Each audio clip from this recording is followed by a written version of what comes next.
નમસ્કાર વિદ્યાર્થી મિત્રો, અગાઉ આપણે આપણું ચેપ્ટર 7 જે આંદોલન વિશેનું છે એની પ્રસ્તાવના એના વિશેની ચર્ચા આપણે કરી લીધી. એની અંદર આપણે જોયું કે આપણા સમાજની અંદરે સમયાંતરે જુદા જુદા ભાગોની અંદર કોઈને કોઈ એવી બાબતને લઈને સામાજિક આંદોલનો ઊભા થયેલા જ છે. કેટલાક આંદોલનો એવા હોય કે જે સમાજના અમુક રૂઢિગત જે બધા મૂલ્યો છે, વિચારો છે, માન્યતાઓ છે એને ટકાવી રાખવા માટેના હોય છે. તો કેટલાક આંદોલનો એવા પ્રકારના થયા છે કે જે આપણા પરંપરાગત વિચારો, મૂલ્યો, માન્યતાઓ છે એની અંદર ધરખમ ફેરફાર કરવા માટેના છે. એટલે કે ટૂંકમાં આપણે એટલું સમજી ગયા છીએ કે સામાજિક આંદોલન છે એ એક પ્રકારનું એવું કાર્ય છે કે જેની અંદર બદલાવ, પરિવર્તન, ધરખમ ફેરફાર કરવાનો હેતુ રહેલો છે. એટલે કે સામાજિક આંદોલનો છે એ ક્યારેય અજાણતાપૂર્વક પેદા થતા નથી, પરંતુ આ એક એવા પ્રકારનો પ્રયાસ છે કે જે સભાનતાપૂર્વક લેવામાં આવે છે. તો આપણે સમાજની અંદર ઘણા બધા પ્રકારના આંદોલનો ઊભા થયેલા છે એના વિશેની આપણે વાત કરી લીધી કે શરૂઆતની અંદર આપણે જોયેલું છે કે ખેડૂત આંદોલનો થયા છે, મજૂરને લઈને આંદોલનો થયેલા છે, સ્ત્રીઓને લઈને, શિક્ષણને લઈને ઘણા બધા આંદોલનો થયેલા છે. તો આપણે એને આંદોલનના પ્રકારોની અંદર આ ચેપ્ટરમાં મુખ્ય એના 4 વિભાગ પાડેલા છે. એ 4 પ્રકારમાંથી આજે આપણે સુધારાવાદી જે સામાજિક આંદોલન છે એના વિશેની આપણે ચર્ચા કરવાની છે. તો કે સુધારાવાદી સામાજિક આંદોલન કોને કહેવાય? આમ તો તમે શબ્દ વાંચો ત્યાં જ આપણને ખબર પડી જાય કે આ કેવા પ્રકારનું આંદોલન છે. આની અંદર મોટે ભાગે સમાજની અંદર શું કરવાનો પ્રયત્ન થતો હશે? તો કે સુધારો.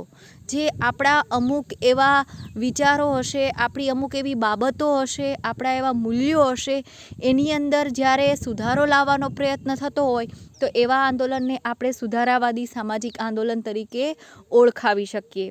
એટલે કે અહીંયા શું કીધું છે જુઓ, વર્તમાન સામાજિક સ્થિતિને સુધારવા માટેના આંદોલનને શું કહેવાય?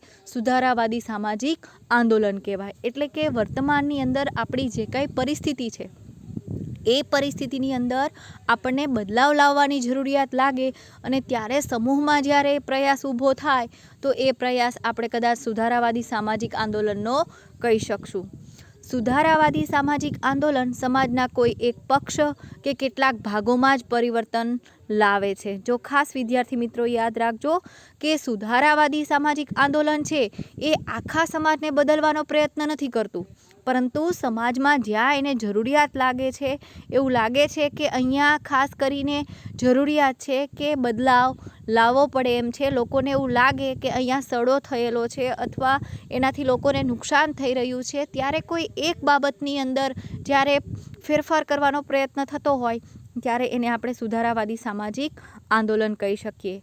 આ પ્રકારના આંદોલનો વર્તમાન સામાજિક વ્યવસ્થા સામે ક્યારેય પડકારરૂપ હોતા નથી. શું કામ પડકારરૂપ નથી હોતા? તમે સમજી શકો કે આખી વ્યવસ્થાને બદલવાનો આમાં પ્રયત્ન થતો નથી, પરંતુ સમાજના કોઈ એક જ ભાગ, કોઈ એક જ હિસ્સો છે, કોઈ એક એવું બાબત હોય એની અંદર જ એ માત્ર બદલાવ લાવવાનો પ્રયત્ન કરે છે અથવા પરિવર્તન લાવવાનો પ્રયત્ન કરે છે. તો સુધારાવાદી સામાજિક આંદોલન છે એનાથી ક્યારેય આખી સમાજ વ્યવસ્થા પડી ભાંગતી હોય એવું ક્યારેય બનતું નથી. એટલા માટે અહીંયા કીધું છે કે સામાજિક વ્યવસ્થા સામે એ પડકારરૂપ હોતા નથી, પરંતુ સમાજમાં જે રીતિ રિવાજો છે તેને ટકાવી રાખવાનો પ્રયત્ન કરે છે અથવા એમાં બદલાવ લાવવાનો પ્રયત્ન થતો હોય. જેમ કે આપણે રાજા રામમોહન રાયનું નામ તમે સાંભળેલું જ છે કે જેમણે વિધવા પુનઃ લગ્ન માટે, બાળ લગ્ન અટકાવવા માટે પ્રયત્ન કરેલા હતા. તો રાજા રામમોહન રાય દ્વારા આ જે કાંઈ પ્રયત્ન થયેલા છે એ પ્રયત્નોને આપણે સુધારાવાદી સામાજિક આંદોલનના દ્રષ્ટાંત તરીકે ઓળખાવી શકીએ. એક ખાસ બાબત નોંધજો વિદ્યાર્થી મિત્રો કે સુધારાવાદી સામાજિક આંદોલન છે એ નૈતિકતા સાથે જોડાયેલું હોય છે. નૈતિકતા એટલે સમાજના નિયમો સાથે રાખીને પછી એમાં પ્રયત્ન બદલાવ માટેના થતા હશે અને તેની સાથે સામાજિક પ્રતિષ્ઠા પણ જોડાયેલી હોય છે. સામાજિક પ્રતિષ્ઠા તમે જુઓ, એ આંદોલનની અંદર જેટલા લોકો જોડાયેલા હશે એ લોકો દ્વારા એવા પ્રકારની જ પ્રવૃત્તિ થતી હશે કે જેથી કરીને સમાજમાં એનું નીચું ના દેખાય, સમાજ દ્વારા એના પ્રત્યે રોષ ઊભો ના થાય, લોકો દ્વારા એની નિંદા ના થાય. એટલા માટે એના બધા જ પ્રયત્નો એવા હશે કે સમાજના લોકોમાં એના પ્રત્યે પ્રતિષ્ઠા ઊભી થાય, માન ઊભું થાય. એટલે તમે સમજી શકો કે આ પ્રકારનું આંદોલન ક્યારેય હિંસાત્મક હશે નહીં. એના દ્વારા જે કાંઈ કાર્ય પ્રવૃત્તિ થતી હશે એ સમાજ માટે સારી હશે, એ પ્રકારની એમાં લોકોની કાર્યવિધિ જોડાયેલી હશે. સમાજના મોટાભાગના લોકો જે સમસ્યાઓ પ્રત્યે ઉદાસીન હોય તેવી સમસ્યાઓ પ્રત્યે લોકોનો જનમત જાગૃત કરવાનો પ્રયત્ન આ પ્રકારના આંદોલન દ્વારા કરવામાં આવે છે. શું કીધું વિદ્યાર્થી મિત્રો? તો કે સમાજની અંદર જે સમસ્યા હોય, કોઈ એવી બાબત હોય કે જેના દ્વારા લોકોને નુકસાન થઈ રહ્યું હોય છતાં લોકો એના પ્રત્યે ઉદાસીન હોય, તો આવી ઉદાસીન ભરેલી પરિસ્થિતિને દૂર કરવા માટે થઈને લોકોનો જનમત એકત્રિત કરવામાં આવે છે, લોકોને એના પ્રત્યે જાગૃત કરવામાં આવે છે. તમે જુઓ, રાજા રામમોહન રાય દ્વારા જે પ્રવૃત્તિ થઈ હતી એમાં લોકોને બળજબરીપૂર્વક કોઈ એવું કહેવામાં નહોતું આવ્યું કે લોકોને એના માટે થઈને એકત્રિત કરવામાં નહોતા આવ્યા, પરંતુ લોકોને એમાં વિશ્વાસ બેસે કે આપણે જે કાંઈ કરી રહ્યા છીએ એ ખોટું થઈ રહ્યું છે. એ પ્રકારના એના વિચારો, એ પ્રકારના એમના ભાષણો છે એ રજૂ કરવામાં આવતા, લોકો સુધી એને પહોંચાડવાનો પ્રયત્ન કરવામાં આવતો, જેથી કરીને લોકોને સમજાય કે આપણે જે કાંઈ આ ખોટી પરંપરાઓને ચલાવી રહ્યા છે એના દ્વારા સ્ત્રીઓ સાથે ઘણું બધું અન્યાય થઈ રહ્યો છે, સ્ત્રીઓ સાથે ઘણું ખોટું થઈ રહ્યું છે, એવી ભાવના લોકોમાં પેદા થાય. એટલે અહીંયા કીધું છે કે ખાસ કરીને આ આંદોલનની અંદર જનમત જાગૃત કરવાનો પ્રયત્ન કરવામાં આવે છે. સુધારાવાદી આંદોલનનું કાર્ય સમાજમાં એક આદર્શ પ્રસ્થાપિત કરવાનું હોય છે. જુઓ, આદર્શ આપણે ક્યારે પ્રસ્થાપિત કરી શકીએ? જ્યારે આપણે સારું એવું કાર્ય કર્યું હોય તો આપણે કોઈકના આઈડલ બની શકીએ. આપણે કેમ ફલાણા વ્યક્તિ મારો આઈડલ છે, તમે ઘણા બધા કહેતા હોય કે હું અમિતાભ બચ્ચનને મારો આઈડલ માનું છું, કોઈક એવા મહાન વ્યક્તિને પોતાના આઈડલ તરીકે ગણાવતા હોય છે. શું કામ આપણે એને આઈડલ ગણીએ છીએ, આદર્શવાદી વ્યક્તિ ગણીએ છીએ? તો કે એના દ્વારા જે કાંઈ કાર્ય થતું હોય, એ જે કાંઈ પ્રવૃત્તિ કરતું હોય એ આપણને સારી લાગે, આપણને એક પ્રકારની પ્રેરણા આપતી હોય એ પ્રકારની લાગે, ત્યારે આપણે એને આદર્શ તરીકે ગણતા હોઈએ છીએ. તો આ પ્રકારના આંદોલનમાં ખાસ કરીને સમાજની અંદર આદર્શ જળવાઈ રહે એ પ્રકારની એમાં ગતિવિધિ થતી હોય છે. આ પ્રકારનું જે આંદોલન છે એની અંદરના જે કાંઈ સભ્યો જોડાયેલા હોય છે એ મોટે ભાગે સમાજની અંદરથી જ જોડાયેલા હોય છે, અને જે કાંઈ ઉદાસીન જે સમસ્યા પ્રત્યે લોકો હોય છે એ સમસ્યાનો એ ભોગ બનેલા હોય એવા જ વ્યક્તિ આ આંદોલનની અંદર તમને નેતા તરીકે જોવા મળશે. જેમ કે રાજા રામમોહન રાય છે, એમણે સુધારાવાદી સામાજિક આંદોલન ચલાવ્યું હતું, તો એ પણ એક પ્રકારની ખોટી પરંપરા, રિવાજનો ભોગ બનેલા હતા. એમણે પોતાની સગી ભાભીને પોતાના ભાઈના મૃત્યુ બાદ એને સતી થતાં જોઈ હતી. એટલે તમે જુઓ, એ પણ એ સમસ્યાનો ભોગ બનેલા હતા, અને તેથી એને એવું લાગ્યું કે આ સમસ્યાને આપણે દૂર કરવી જોઈએ, અને એમણે સુધારાવાદી આંદોલન શરૂ કર્યું હતું. સુધારાવાદી આંદોલન ખાસ કરીને સમાજની અંદર લોકોની જે કાંઈ પરંપરાગત માન્યતાઓ છે, કર્મકાંડો છે, વલણો છે, તથા જે એની કંઈ જીવન પદ્ધતિ હોય એમાં માત્ર ને માત્ર બદલાવ લાવવાનું કાર્ય કરે છે. જેમ કે રાજા રામમોહન રાય દ્વારા સતી પ્રથા, બાળલગ્નનો વિરોધ કરીને બ્રહ્મ સમાજની સ્થાપના કરી, સમાજના જે કાંઈ ખોટા કુરિવાજો હતા એને દૂર કરીને એને શું કર્યું હતું? તો કે સમાજમાં બદલાવ લાવવાનો પ્રયત્ન કર્યો હતો. તો વિદ્યાર્થી મિત્રો, આપણે ખાસ યાદ રાખશું કે મોટે ભાગે સુધારાવાદી સામાજિક આંદોલન છે એ સમાજના કોઈ એક ભાગમાં, ખાસ કરીને જે આપણી પરંપરાગત માન્યતાઓ હોય, જે કાંઈ રિવાજો હોય, ખોટા અમુક એવા કર્મકાંડો હોય, એને દૂર કરીને એની અંદર બદલાવ લાવવા માટેનો એક પ્રયાસ છે. એમાં આપણે રાજા રામમોહન રાયનું દ્રષ્ટાંત ટાંકી શકીએ. આ ઉપરાંત બીજા અન્ય એવા ઉદાહરણોના નામ આપેલા છે, તમને ક્યાંક 1 માર્ક્સમાં પૂછાઈ શકે તો તમે એને નોટ ડાઉન કરી લેજો. જેમ કે નર્મદનું સુધારાવાદી આંદોલન છે, કરશનદાસ મૂળજી તથા મહર્ષિ કર્વેના સ્ત્રી કેળવણી માટેના જે આંદોલનો થયા છે એ પણ આપણે સુધારાવાદી સામાજિક આંદોલન તરીકે ગણાવી શકીએ. ટૂંકમાં આ સુધારાવાદી સામાજિક આંદોલનો છે એ તમને એકદમ શાંતિપૂર્વકના અને અહિંસક આંદોલન તમને જણાઈ આવશે. એટલે કે આ પ્રકારના આંદોલનમાં ક્યારેય તમને હિંસા થતી હોય, લોકોને બળજબરીપૂર્વક અમુક વિચારો કે બદલાવ લાવવા માટે કહેવામાં આવતું હોય એવું વાતાવરણ તમને ક્યારેય જોવા મળશે નહીં. ખાસ કરીને આ જે કાંઈ આંદોલનો છે એ આંદોલનો આપણા સમાજમાં દિન પ્રતિદિન સમયે વધતા જઈ રહ્યા છે એવું પણ આપણે કહી શકીએ. શું કામ? તો કે તમે અત્યારના સમયમાં જોઈ શકો છો કે સ્ત્રીઓને વધારે આગળ લાવવા માટેનો પ્રયત્ન થઈ રહ્યો છે. સ્ત્રીને વધારે દરેક ક્ષેત્રની અંદર એ પગ ઝંપલાવે એ પ્રકારના પ્રયત્નો થઈ રહ્યા છે. તો એની સાથે અમુક સમાજની અંદર જે ખોટું વર્તન થઈ રહ્યું છે, એની સાથે જે ખોટા બનાવો બની રહ્યા છે, તો એને દૂર કરવા માટે થઈને ઘણા બધા નેતાઓ છે એ આ પ્રકારના આંદોલનો ઊભા કરતા હશે. એવું તમે ક્યાંક છાપામાંય વાંચ્યું હશે, ક્યાંક ટીવી ચેનલોની અંદર આવી ન્યૂઝ તમે વાંચતા હશો, એવું આપણે કહી શકીએ. ટૂંકમાં સુધારાવાદી સામાજિક આંદોલન વિદ્યાર્થી મિત્રો 5 માર્ક્સની અંદર પૂછાય છે, 3 માર્ક્સની અંદર પૂછાય છે. એટલે આ ક્વેશ્ચન તમારે બહુ જ વ્યવસ્થિત રીતના તૈયાર કરવાનો છે. આપણે એક ખાસ યાદ રાખવાની કે સુધારાવાદી સામાજિક આંદોલન છે એ સમાજના કોઈ એક પક્ષ કે કેટલાક ભાગોમાં જ પરિવર્તન લાવવા માટે ઊભું થયેલું એક પ્રકારનું આંદોલન છે. એટલે કે આ આંદોલન છે એ આખી સમાજ વ્યવસ્થાને ધરમૂળથી બદલવાનો પ્રયત્ન કરતી નથી, પણ સમાજના કોઈ એક ભાગમાં જ બદલાવ લાવવા માટેનો પ્રયત્ન કરે તો એને આપણે સુધારાવાદી સામાજિક આંદોલન કહી શકીએ. વળી આ આંદોલન નૈતિકતા સાથે જોડાયેલું હોય છે, આ આંદોલન સાથે આદર્શ પ્રસ્થાપિત થયેલો હોય છે.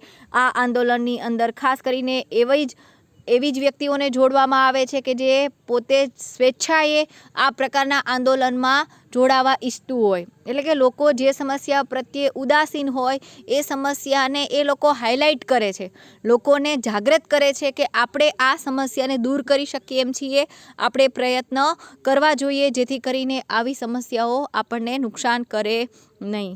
સમજાઈ ગયું વિદ્યાર્થી મિત્રો? તો હવે આપણે બીજું આંદોલન જેનું નામ છે ક્રાંતિકારી સામાજિક આંદોલન. વિદ્યાર્થી મિત્રો, આ આંદોલન એકદમ સુધારાવાદી સામાજિક આંદોલન કરતાં વિરુદ્ધનું છે. અત્યાર સુધી આપણે જ્યારે સામાજિક આંદોલનની વાત કરી તો એમાં શાંતિની વાત કરી, અહિંસક આંદોલન છે એવી વાત કરી કે આની અંદર નૈતિકતા હોય, સમાજના નિયમો સાથે રાખીને લોકો જોડાય છે, એમાં એક પ્રકારનો આદર્શ પ્રસ્થાપિત કરવાનો પ્રયત્ન કરવામાં આવે. જ્યારે ક્રાંતિકારી આંદોલન શબ્દ આવે એટલે તમે સમજી શકો કે આની અંદર તો ધરખમ ફેરફારની હિમાયત કરવામાં આવતી હશે. તમે ક્રાંતિકારી આંદોલન આપણા દેશને સ્વતંત્રતા આપવા માટે થયેલા આંદોલનની વાત હું તમને કહું તો એ તમે બધા જાણતા હો, એટલે હું તમને એનું ઉદાહરણ આપું છું કે સુભાષચંદ્ર બોઝ ને બધા વ્યક્તિઓ હતા એ કેવા નેતા તરીકે ઓળખાતા? તો કે ક્રાંતિકારી. બરાબર. આપણા સમાજને સ્વતંત્રતા અપાવવા માટે, આપણા ભારત દેશને સ્વતંત્ર કરવા માટે એ લોકો જે કાંઈ પ્રવૃત્તિ કરી રહ્યા હતા એ એક પ્રકારની એવી પ્રવૃત્તિ હતી કે જેમાં સામેવાળાને નુકસાન થાય તો પણ એ લોકો કરવા તૈયાર હતા. એટલે તમે આ શબ્દ વધારે સારી રીતના સમજી શકો એટલા માટે મેં તમને ઉદાહરણ આપ્યું. જો અંદર તો કે ક્રાંતિકારી સામાજિક આંદોલન છે એ સુધારાવાદી આંદોલન કરતાં બિલકુલ વિરુદ્ધ પ્રકારનું છે. સમાજના કોઈ એક ક્ષેત્ર કે ભાગમાં પરિવર્તનની હિમાયત નથી કરતા, પરંતુ સમાજમાં ધરમૂળ ફેરફારની હિમાયત કરે છે. જો મેં કીધું ને કે આખી સમાજ વ્યવસ્થાને બદલી નાખવાનો આમાં પ્રયત્ન થાય છે. એટલે કે આ પ્રકારનું જ્યારે આંદોલન થાય ત્યારે સમાજ વ્યવસ્થાની જે કાંઈ વ્યવસ્થા હોય એ વ્યવસ્થાને દૂર કરીને સંપૂર્ણ નવી વ્યવસ્થા સ્થાપવાનો આની અંદર ઉદ્દેશ્ય હોય છે. અહીંયા જો એક વિદ્વાનનું નામ આપેલું છે તમને, હર્બર્ટ બ્લુમર. બરાબર, યાદ રાખજો વિદ્યાર્થી મિત્રો. હર્બર્ટ બ્લુમર જણાવે છે ક્રાંતિકારી આંદોલન વિશે. એણે થોડીક એની વિશેષતા તમને બતાવવાનો પ્રયત્ન કર્યો છે. શું કીધું? તો કે ક્રાંતિકારી આંદોલન સંપૂર્ણ સામાજિક વ્યવસ્થાનું પુનઃનિર્માણ કરે. બરાબર, એટલે કે જે વ્યવસ્થા છે એને દૂર કરીને નવી જ વ્યવસ્થાનું સ્થાપન કરવું.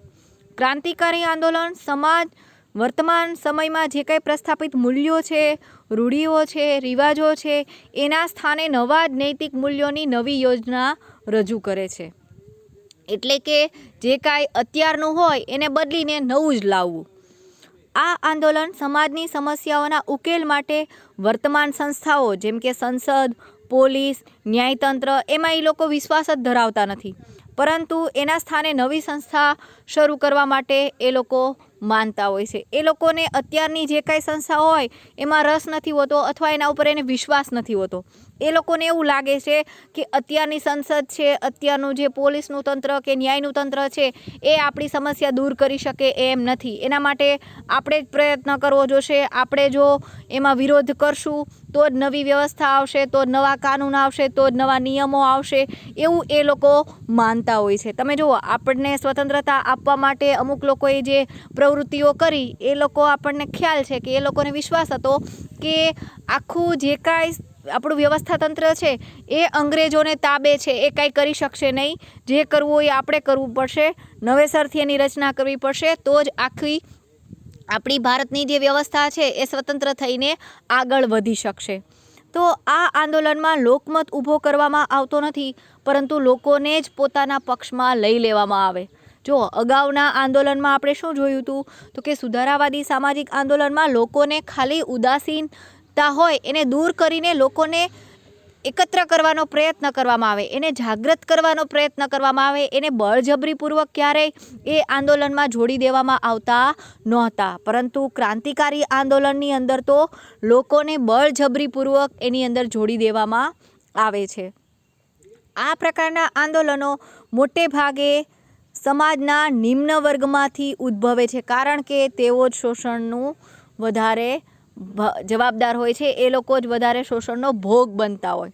તમે જુઓ, નિમ્ન વર્ગના લોકો હશે એ મોટે ભાગે બધી જ પરિસ્થિતિની અંદર બધી જ બાબતોમાં પાછળ રહી ગયા હોય એવું આપણને જોવા મળે છે. એટલા માટે એ લોકો પોતાની જે કંઈ સમસ્યા છે એને દૂર કરવા માટે એ લોકો આ પ્રકારના આંદોલનો કરતા હોય છે. એમને જેવું લાગે છે કે આપણું શોષણ જે કાંઈ થઈ રહ્યું છે એને આપણે દૂર કરવું હોય તો આપણે આખો ફેરફાર કરવો પડે. ક્રાંતિકારી આંદોલનમાં તમે જોશો તો સમાજ બે ભાગમાં વહેંચાઈ જાય છે. એક વર્ગ એવો હોય છે કે જેની પાસે ઉત્પાદનના સાધનોની માલિકી હોય છે, જ્યારે બીજો વર્ગ એવો હોય છે જેની પાસે ઉત્પાદનના સાધનોની માલિકી હોતી નથી, પણ તેઓ પાસે માત્ર શું હોય? શ્રમ હોય છે. તો આ પ્રકારના આંદોલનોમાં બંને વર્ગો વચ્ચેના સંઘર્ષમાંથી આવું વાતાવરણ પેદા થતું હોય. તમે અહીંયા આપણા એક મહાન સમાજશાસ્ત્રી કાર્લ માર્ક્સને યાદ કરી શકો. એમણે કીધું હતું કે સમાજની અંદર મોટે ભાગે બે જ વર્ગો છે, એક જેમની પાસે મૂડીની માલિકી છે અને બીજા પાસે માત્ર શ્રમ છે, અને આ બે વર્ગો વચ્ચે હંમેશા સંઘર્ષ ચાલ્યા જ કરે છે, અને સંઘર્ષના પરિણામ સ્વરૂપે જ આવા ક્રાંતિકારી આંદોલનો ઉદ્ભવે છે એવું આપણે જોઈ શકીએ. વિશેષમાં કહી શકાય કે ક્રાંતિકારી સામાજિક આંદોલનમાં વૈચારિક ક્રાંતિનો પણ સમાવેશ કરી શકાય. જો વૈચારિક ક્રાંતિ, આખા વિચારોમાં ફેરફાર, જૂના વિચારોને બદલે નવા વિચારો, નવી જ આખી વિચારવાની પેટર્ન પણ એમાં આવી શકે. ભારતના સંદર્ભમાં જોઈએ તો અહીંયા એક તમને નામ આપેલું છે, ડૉક્ટર વર્ગીસ કુરિયન. એણે અમૂલ દ્વારા ઊભી કરેલી શ્વેત ક્રાંતિ તથા વિનોબા ભાવેના ભૂદાન, ગ્રામદાન, સંપત્તિદાન દ્વારા સમાજમાં થયેલ જે ક્રાંતિ છે એ તેના ઉત્તમ ઉદાહરણ છે. આ એક પ્રકારની વૈચારિક ક્રાંતિ છે.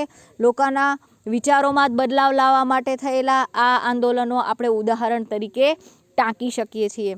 વિદ્યાર્થી મિત્રો, એના પછીનો આપણો મુદ્દો છે સુધારાવાદી સામાજિક આંદોલન અને ક્રાંતિકારી આંદોલન, એના બંને વચ્ચેના તફાવતો. 5 માર્કમાં 3 માર્કમાં આ પ્રશ્ન પૂછાઈ શકે છે. તો આમ તો આ બંને આંદોલનો વિશે આપણે એટલી ચર્ચા કરી એટલે તમે બંને વચ્ચેના જે કાંઈ તફાવતો છે એના મુદ્દા તારવી શકો. પુસ્તકમાં આપેલા છે એ સિવાયના પણ તમે તમારી રીતના નવા મુદ્દા પણ એમાં ઉમેરી શકો છો. જો પહેલો જ મુદ્દો આપ્યો છે કે સુધારાવાદી આંદોલન આંશિક પરિવર્તન સાથે જોડાયેલું છે. આપણે એની ડેફિનેશનમાં જ જોયું કે સમાજના કોઈ એક જ ભાગમાં બદલાવ માટેનો પ્રયત્ન થાય એટલે કેવું પરિવર્તન હોય? આંશિક. જ્યારે ક્રાંતિકારી આંદોલનમાં તો ધરખમ ફેરફાર, સંપૂર્ણ વ્યવસ્થાને બદલી નાખવાનો વિચાર જોડાયેલો છે, એટલે એ સંપૂર્ણ પરિવર્તન સાથે જોડાયેલા હોય છે. પ્રસ્થાપિત સામાજિક સુધારાવાદી આંદોલન પ્રસ્થાપિત સામાજિક વ્યવસ્થામાં સુધારણા કેન્દ્ર સ્થાને છે. એટલે કે જે કાંઈ વ્યવસ્થા હોય એમાં જ્યાં કાંઈ એ લોકોને સડો લાગે એની અંદર એ માત્ર સુધારવાનો પ્રયત્ન કરે છે, જ્યારે આ લોકો તો વર્તમાનની જે કાંઈ વ્યવસ્થા હોય એને સંપૂર્ણપણે નકારતા જ હોય છે. એની જગ્યાએ એની કેવી હિમાયત હોય કે નવી જ વ્યવસ્થા અસ્તિત્વમાં આવે, નવું જ આખું માળખું પેદા થાય.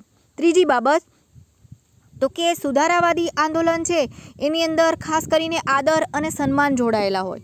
એટલે કે એની અંદર લોકો દ્વારા એવી જ પ્રવૃત્તિ કરવામાં આવતી હોય કે જેથી કરીને સમાજના અન્ય લોકોને એના પ્રત્યે આદર થાય, માન થાય, સન્માન થાય, એની પ્રતિષ્ઠા સમાજમાં બોલાતી હોય. જ્યારે ક્રાંતિકારી આંદોલનમાં એનાથી વિરુદ્ધનું, એમાં આદર સન્માન જોડાયેલા હોતા નથી, પરંતુ એણે ખાસ કરીને સ્થાપિત નિયમો અને વ્યવસ્થાનો એ લોકોએ અસ્વીકાર જ કર્યો હોય.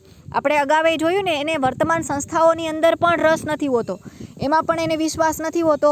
તો તમે સમજી શકો કે એને કોઈ પણ પ્રકારનું સમાજની આદર માન સન્માનની પડી હોતી નથી. એ લોકો તરત આખો ધરખમ ફેરફાર કરવાનો પ્રયત્ન કરતા હોય છે. ચોથી બાબત તો કે સુધારાવાદી આંદોલન છે એ લોકમતને સમસ્યાના સમાધાન માટે તૈયાર કરવામાં આવે.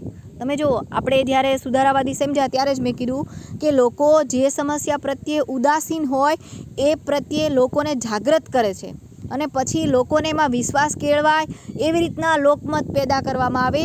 જ્યારે ક્રાંતિકારી આંદોલનની અંદર તો લોકોને જબરજસ્તી એ પક્ષની અંદર જોડી દેવામાં આવતા હોય છે. એટલે કે એવો પ્રયત્ન કરવામાં આવતા હોય કે મોટે ભાગેના લોકો છે એ એની સાથે જોડાઈ જાય અને આખી વ્યવસ્થાને બદલાવાનો પ્રયત્ન કરે. પાંચમી બાબત તો કે સુધારાવાદી આંદોલન છે એ મોટે ભાગે મધ્યમ વર્ગ દ્વારા ચલાવવામાં આવે છે. બરાબર. જ્યારે આપણે ક્રાંતિકારી આંદોલનમાં જોયું તો કે મોટે ભાગે નિમ્ન વર્ગ છે એ શોષિત વર્ગ છે.